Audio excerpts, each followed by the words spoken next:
எல்லோருக்கும் வணக்கங்க. நான் பாரம்பரிய ஜோதிடர் ரவிக்குமார். இப்போ நாம் பார்த்துக்கிட்டு இருக்கக்கூடிய ஒரு தலைப்பு பார்த்தீங்கன்னா, மே மாதத்துக்குண்டான மாத பலன்களை பற்றி தான் இந்த காணொலியில் பார்த்துட்ருக்குறோம். இந்த மே மாதம், அதாவது கன்னி ராசியில் பிறந்த உங்களுக்கு எந்த மாதிரியான ஒரு மாற்றங்களை கொடுக்க போகிறார், அதை பற்றி தான் இந்த காணொலியில் பார்த்துட்ருக்குறோம். பொதுவாகவே அதாவது பார்த்திங்க அப்படின்னா, இந்த மே மாதம் ஒரு அற்புதமான ஒரு மாதமாக உங்களுக்கு இருக்க போகுதுன்னு தான் நான் சொல்லுவேன். சரிங்களா? பொதுவாக இந்த மே மாதம் எப்படியாப்பட்ட தருணத்தில் இந்த மாதம் பிறக்கப்படுதுன்னு பார்த்தீங்கன்னா, அதாவதுன்றது மே மாதம் 1ஆம் தேதி சித்ரா பௌர்ணமி அன்னைக்கு இந்த மாதம் பிறக்கப்படுது. இந்த மாதத்தில் 2 பௌர்ணமி. மே மாதம் 1ஆம் தேதி ஒரு பௌர்ணமி, 31ஆம் தேதி ஒரு பௌர்ணமி. அப்போ மே மாதம் 1ஆம் தேதி சித்ரா பௌர்ணமி வருது. அதே மாதிரி மே மாதத்தில் 4ஆம் தேதி அக்னி நட்சத்திரம் ஆரம்பம், 28ஆம் தேதி முடிவுக்கு வருது. 25 நாள் இந்த அக்னி நட்சத்திரம் இருக்க போகுது. சரிங்களா?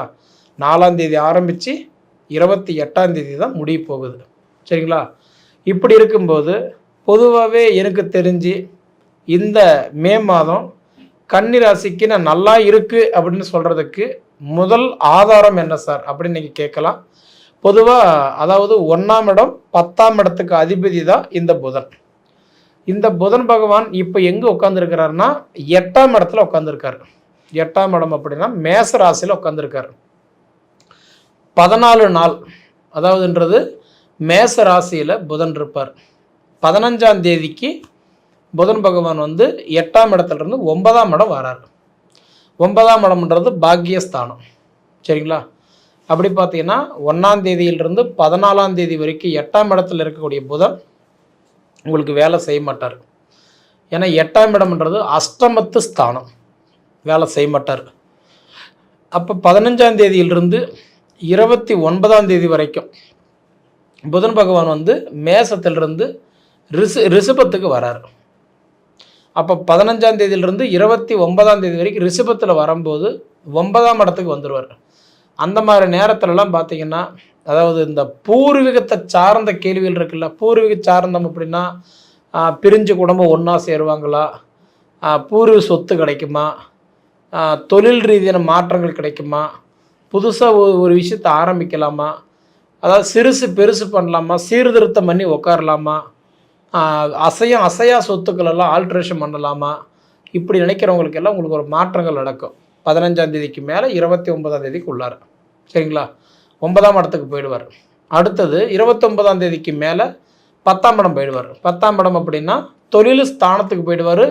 குறிப்பாக தன்னோட சொந்த வீட்டுக்கே போயிடுவார். அப்படி போகக்கூடிய புதன் அந்த மாதிரி நேரத்துலலாம் பார்த்தீங்கன்னா உங்களோட கனவுகள் நனவாகும். அது நீங்கள் இந்த விளையாட்டுத்துறையில் சாதிக்கலாம்னு நினச்சிருந்தாலும் சரி, அரசியலில் சாதிக்கலாம்னு நினச்சாலும் சரி, அவங்களோட அதாவது பெரிய மனுஷாக்களுடைய தொடர்புகள் கண்டிப்பாக உங்களுக்கு கிடைக்கும். பெரிய மனுஷாக்களுடைய நட்பு கிடைக்கும்.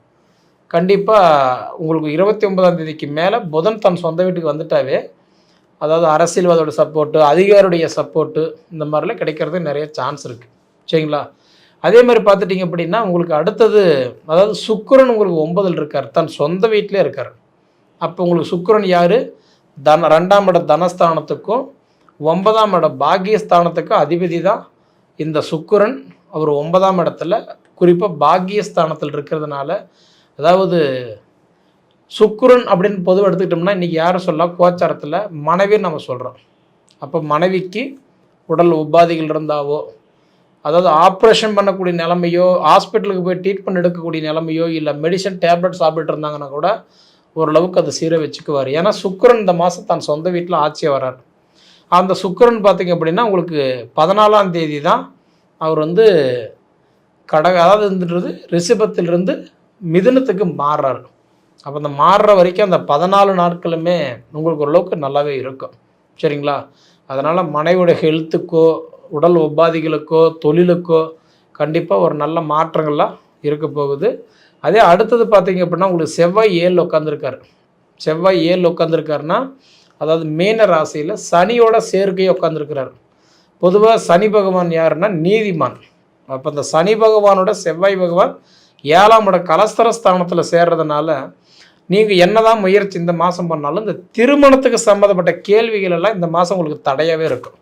சரிங்களா? எனக்கு தெரிஞ்சு இந்த மாதம் உங்களுக்கு திருமணமோ, அதாவது காதல் விவகாரமோ, பொதுவாக லைஃப்பை பற்றின கேள்விகள் எதாவது இருந்ததுன்னா இந்த மாதம் கிட்டத்தட்ட கிணத்துல போட்ட கல் மாதிரி தான் கிடைக்கும். பிரிஞ்ச குடும்பம் ஒன்றா சேருமா, என்னோடய காதல் விஷயம் சக்ஸஸ் ஆகுமா, குடும்பத்தில் இதுக்கு வந்து நமக்கு வந்து ஓகேன்னு சொல்லுவாங்களா, இல்லை எனக்கு வந்து பார்த்தோன்னா எனக்கு இந்த மாதம் நிச்சயதார்த்தம் ஆகுமா, கல்யாணம் ஆகுமா, இப்படியாப்பட்ட கேள்விகள்லாம் இருந்தாலும் கண்டிப்பாக ஒரு சின்ன சின்ன தடையில் தான் முடியும். ஆனால் இந்த மாதம் உங்களுக்கு ஏன்னா செவ்வாய் பகவான் வந்து அவர் சனியோட சேர்க்க மட்டும் இல்லை, 11ஆம் தேதிக்கு மேலே பார்த்தீங்கன்னா அவர் வந்து தன் சொந்த வீட்டுக்கு வரார். அப்படி வரக்கூடிய ஒரு தருணம் கொஞ்சம் நல்லா இருக்க போகுது. அதே மாதிரி உங்களுக்கு 10ல் குரு இருக்கார். 10ல் குரு இருந்தால் பதவி கூட பறிபோக மாட்டான். பதவி மட்டும்தான் பறிபோகுமான்னு கேட்டால் இல்லை. பேரும் புகழும் அந்தஸ்து கௌரவம் செல்வாக்கு இது எல்லாமே கண்டிப்பாக பறிபோகும். கொஞ்சம் இந்த ஒரு மாதம் மட்டும் நீங்கள் கண்டிப்பாக கவனமாக இருக்க வேண்டிய நேரம். ஏன்னா இந்த ஒரு மாதம் மட்டும்தான் குரு பகவான் மிதுன ராசியில் இருப்பார். அடுத்தது ஜூன் மாதம் 1ஆம் தேதி பிறந்த உடனே உங்களுக்கு 10ஆம் இடத்துல இருக்கிற குரு 11ஆம் இடத்துக்கு வராரு. சரிங்களா? லாபஸ்தானத்துக்கு குரு வராரு. அற்புதமான வாய்ப்பு. அது வந்து உங்களுக்காக வேண்டிய குரு பெயர்ச்சாகிற மாதிரி அடுத்த மாதம் வராரு. காரணம் என்னென்னா குரு பகவான் உங்களுக்கு 11ஆம் இடத்துல வராரு. அற்புதமான வாய்ப்பு. லாப குருவை வராரு. அதுவும் பார்த்தீங்கன்னா உச்சம் அடைகிறார். உச்சம்னா மிக மிக அதிர்ஷ்டம். நல்லதை மட்டும் தான் கொடுக்க போகிறார். அப்போ குரு பகவான் உங்களுக்கு வந்து நல்ல சப்போர்ட் பண்ண போகிறாரு. 2வது கன்னிராசிக்காரங்களுக்கு இப்போ வந்து கண்டகச்சனின்னு சொல்லுவாங்க. ஆனால் சனியுடைய பார்வை டைரெக்டாக உங்கள் ராசி 7ஆம் இடமாக பார்க்கறதுனால இந்த கண்டகச்சனி கூட பெருசாக உங்களுக்கு ஒன்றும் பாதிப்பு இருக்காது. அப்படியே உங்களுக்கு ஒரு 30% பாதிப்பு இருந்தாலும் குரு தான் உங்களுக்கு அடுத்தது ஃபேவராக வராரு, லாபஸ்தானத்துக்கு வராரு இல்லையா? அதனால் அந்த குருவுடைய தாக்கம் உங்களுக்கு பெருசாக இருக்காது. நீங்கள் பயப்பட வேண்டாம். குருவுடைய தாக்கம் குறையும், சனியுடைய தாக்கம் குறையும், குருவுடைய ஆதிக்கம் அந்த இடத்துல நல்ல வேலை செய்யும். சரிங்களா? அதனால் எனக்கு தெரிஞ்சு இந்த அசையும் சொத்து வாங்கிறத விட அசையா சொத்துக்களில் கொஞ்சம் பேர் நீங்கள் ஃபோக்கஸ் பண்ணிங்கன்னா அது உங்களுக்கு ஓரளவுக்கு நல்ல மாற்றங்கள் கொடுக்கும். மற்றபடி மனை ஆல்ட்ரேஷன், கடை திறப்பு விழா, புதுசாக பார்த்தீங்கன்னா இந்த ரியல் எஸ்டேட் சம்மந்தப்பட்ட கேள்விகள், அதாவது புதுசாக இந்த வீடு கட்டி விற்கிறது, மண்மனை சார்ந்த அதாவது ஒரு கமிஷன் வேலை செய்கிறவங்களுக்கு எல்லாமே உங்களுக்கு இந்த மாதத்துலேருந்து உங்களுக்கு ஓரளவுக்கு நல்லாவே இருக்கும். சரிங்களா? அதனால் எனக்கு தெரிஞ்சு இந்த மாதம் உங்களுக்கு நல்ல மாற்றங்கள் கொடுக்க போகிறாரு தவிர நல்லா இல்லைன்னு சொல்ல முடியாது. அதே மாதிரி உங்களுக்கு சூரியன் 8ஆம் இடத்துல இருக்கார். 8ஆம் இடத்துல போய் சூரியன் இருக்கிறதுனால முதல்ல ஒரு 15 நாளைக்கு கொஞ்சம் இழுப்படியாக இருக்கும். கொஞ்சம் பிரேக் ஆகி தான் போகும். ஆனால் உங்களுக்கு 15ஆம் தேதிக்கு மேலே சூரியன் உங்களுக்கு 8லிருந்து 9க்கு மாறிட்டாருன்னா கண்டிப்பாக இந்த சங்கடங்கள் மெயினாக சரியாகும். ஹெல்த்து நல்லாயிருக்கும். சரிங்களா? அதே மாதிரி இந்த எடுத்த முயற்சிகள் எல்லாம் உங்களுக்கு ஓரளவுக்கு வெற்றியாக இருக்கும்.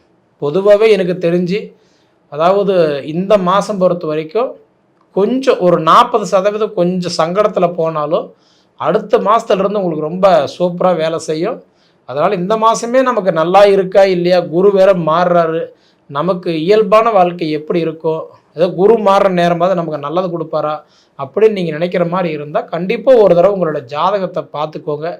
பார்த்துட்டு என்ன செய்யலாம் என்ன செய்யக்கூடாது அது தெரிஞ்சு அதன்படி நீங்கள் ட்ராவல் பண்ணினீங்கன்னா கண்டிப்பாக உங்கள் வாழ்க்கை நல்லா இருக்குன்னு சொல்கிறேங்க. சரிங்களா? நீங்கள் அனுபவித்து பார்த்து சொல்லுங்கள். நன்றி.